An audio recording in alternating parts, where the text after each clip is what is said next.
No niin, huomenta. Tää meni niin mielenkiintoiseksi tämä keskustelu tosta, että miten joku kone toimii ja miten se ei toimi.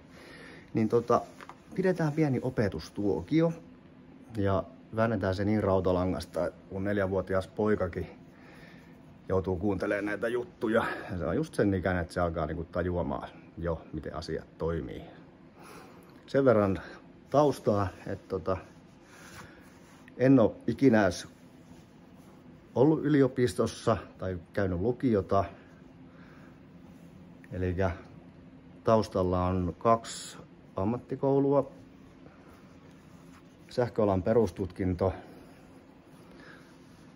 ja erikoisalana elektroniikka, tietoliikenne.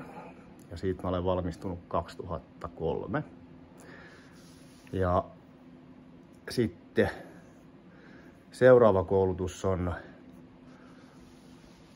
lukkoseppä kautta turvajärjestelmä asentaja, eli siis Finanssialan keskusliiton hyväksymä lukkoseppä. Ja sieltä mä olen valmistunut 2007. Nämä 2 täysin erilaista laitetta. Ja jos te huomaatte jotain yhtäläisyyksiä tossa verrattuna siihen mun Murray-pihakoneeseen, ja jos te huomaatte tässä jotain yhtäläisyyksiä Mönkiään, niin molemmille on oma käyttötarkoitus. Ja toimii omissa jutuissaan just niin kuin niiden kuuluu. Kun sitten taas niin kuin esimerkiksi Mönkiä ei ole suunniteltu lumenauraukseen, vaan se on suunniteltu siihen, että sen kanssa pääsee kevyellä kuormalla aika helposti mettässä. Niin semmoset vehkeet. Ja tosiaan tuolla on se vika, miksi tää ei nyt toimi. Muuten se toimii. Se on takaveto. Toi on neliveto. Sekin toimii. Kulkee 70 ja tää kulkee matelovauhtia. Niin piirretään tää seuraavaksi tuohon paperille auki, niin mitkä voimat vaikuttaa mihinkin suuntaan. Ja kun me ollaan maapallolla, niin jokainen tietää, mikä on maapallolla meidän niin kuin vaikuttava painovoima ja miten nämä voimat kohdistuu ja mitä siinä tapahtuu silloin, kun toi liikkuu ja tää liikkuu. Molemmilla pääsee hengestään, mutta hiukan eri tavalla. Kiitos. Niin, ja sitten otetaan vielä yksi juttu tähän mukaan esitykseen. Tämähän nyt ei ole kone, vaan tämä on tarkoitettu painovoimaiseen puuhasteluun. Ja tässä on yksi aika tärkeä pointti, mitä nyt tuntuu, ettei kukaan ota huomioon. Niin sekin selvii tuossa kohta. Että jos ajatellaan, että tämä menee eteenpäin, tuossa on hanki edessä, niin mitä sille lumelle tapahtuu tuolla edessä ja minkä takia se lumilauta olisi parempi puskulevy kuin joku metallinen helvetti. Et mullahan on tietysti paha omassa puskulevyssä ja siihen on syynsä.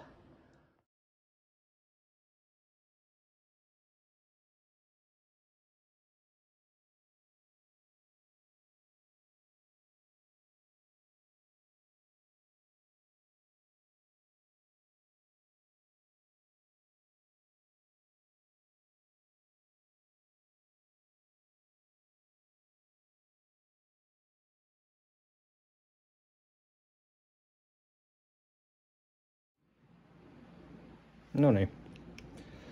Tulihan sekin piirustus sitten valmiiksi. Ja toi nyt itse asiassa itselle oli aika avaava kokemus piirtää vähän ylös näitä asioita, kun tosta nyt selkisi se, että toi Murray on mitoiltaan käytännössä täysin samanlainen kuin ihan oikein iso traktori. Ainut ero on paino. Ja jos nyt mietitään, että siinä oli siinä ekassa, niin oli se ralliauto, niin se on tarkoitettu siihen, että liikutaan lujaa ja kaikki kulmat vetää ja suditaan ja kaikkea muuta. Et ei traktoreilla sudita tai ajeta sladissa.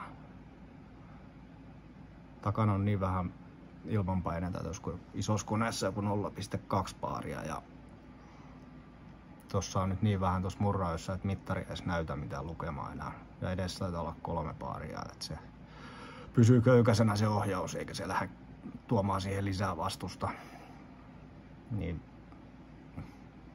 ei tossa ole mitään syytä, miksi tuo kone ei toimi. Lumilevyssä on toi Soft 99 fussokoutti, joka on aika hyvä vaha. Siirtyy lumi aika paljon helpommin sivuun silloin. Se tekisi ihan hyvää noille isoillekin koneille, jos se levy olisi vahattu. Ja iso traktori on siitä huono, kun se painaa niin paljon. Niin silloin siitä totta kai massa aiheuttaa sen, että siinä alkaa syntyä lämpöä. Sen vaikka jääpinnan ja renkaan välissä. Ja sitten tulee taas liukasta. Sitten kun se painaa tarpeeksi vähemmän kuin tuo murra, niin sitten siellä ei tule sitä lämpöä. Niin silloin se pitää. Että mä en oikein tiedä, miten tätä voisi paremmin perustella. Mulla on tuossa toi piirustus ja mä laitan siitä kuvat. Ja sitten se yksi herra, kun halusi siitä piirustuksen, niin mä lisäilen sitä mukaan mittaa, että saa esittää kysymyksiä. Ja jos me nyt sitten tuohon Audiin laitettaisiin toi lumilevy, niin menisikö se tuolla pihalla mihinkään? No ei, kun se sutisi paikallaan. Et hyvin yksinkertaista. Mönkijällä hinataan pieniä määriä puuta metsästä rankakärryllä, jos ei siihenkään ole niin kuin, sitten oikeita mettäkonetta. Ja kyllä mä ainakin menisin mieluummin vaikka 2,5 2-tahti Kawasakilla mettään kuin mönkijällä.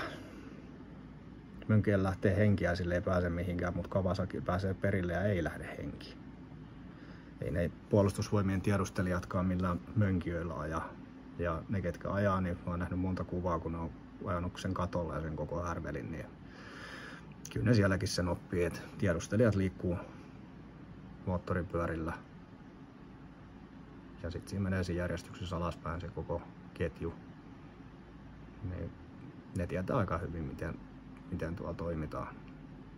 Sitten kun on tilanne päällä. Se ei ole mönkiä, millä tehdään mitään. Ja se miten mä auraan pihaa, niin mä ajan pelkästään eteenpäin. Mä suunnitellut ton sillä tavalla, että kun ajanut, niin katsonut mihin toi kone pystyy. Ja koko auraus tapahtuu niin, että ei tehdä mitään muuta kuin eteenpäin. Pakilla taisin kääntyä eilen 7004 aikaa 2 kertaa. Niin jokainen voi sitten valita, että ostaako 700 murraa vai 4,5-6 tonnin kyppitonnin nelivetomönkiän, millä ei käytännössä tee mitään. Kauppaan voi mennä vaikka mieluummin sähköpyörällä kuin jollain helvetin mönkijällä. Anteeksi kiroilu, jos joku lapsi haluaa tämän nähdä. Niin, no, jokainen tekee omat valintansa ja siihen on omat syynsä, miksi mä teen asioita näin ja miksi moni muu tekee toisin asioita. Mut ihan kaikki mitä te tässäkin videoissa tai kuvissa olette nähnyt, niin ei ne ole minkään pankin tai rahoituslaitoksen, ne on kaikki omia. Et se vasta tyhmää olisikin ostaa semmonen mönkijä, kun on kunnollinen, niin se maksaa 12 tonnia ehkä ei riitäkään ja sille ei tee mitään. Kun sit taas voi kokonaisuudessaan pistää kiinni 700 € ja sen kanssa on nyt aika paljon aurattu ja leikattu nurmikkoa silloin kun se kone tuli hankittua ja en ole ainakaan yhtään mönkiä vielä nähnyt, missä olisi leikkuupöytä. Tai täällä maaseudulla niin nuoriso käy koulussa mönkijöillä. Ei niillä mitään töitä tehdä.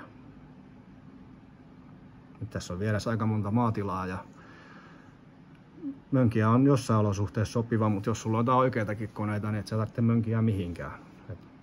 Mä voin siirrellä ton murraan kanssa telikärryä tuossa pihalla vaikka lumihangessa, niin se menee ihan nätisti siellä perässä. Niin venettä ei tarvitse täällä laskea, mutta sekin hoituisi tuolla. Niin en mä tiedä. Asioita voi tehdä fiksusti tai ei niin fiksusti. Se on ihan oma valinta. Tää on mun näkemys ja kaikki saa olla ihan keskenänsä sitä mieltä, mitä haluaa. Ja jos joku jotain muuta väittää, niin ottaa yksityisviestiä ja tulee tänne paikan päälle, niin kyllä mä opetan ja näytän, millä tavalla lunta aurataan.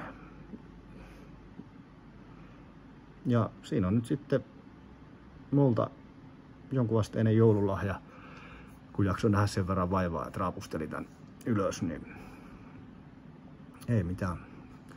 Hyviä jouluja kaikille ja onneksi huomenna pääsee vähän ihmisten ilmoille. Ja nyt toi 4-vuotias, ketä myös ymmärtää nämä asiat, koska sillä on vähän kerrottu, että miten ne toimii, niin on se nyt hiukan hassu, että mä tämmöisten aikuisten ihmisten ryhmässä niin selitän asioita niin kuin 4-vuotiaille, niin no, kaikille ei ole suotu kaikkia lahjoja, niin mitä tähän nyt voisi sanoa muuta? Hyvää joulua.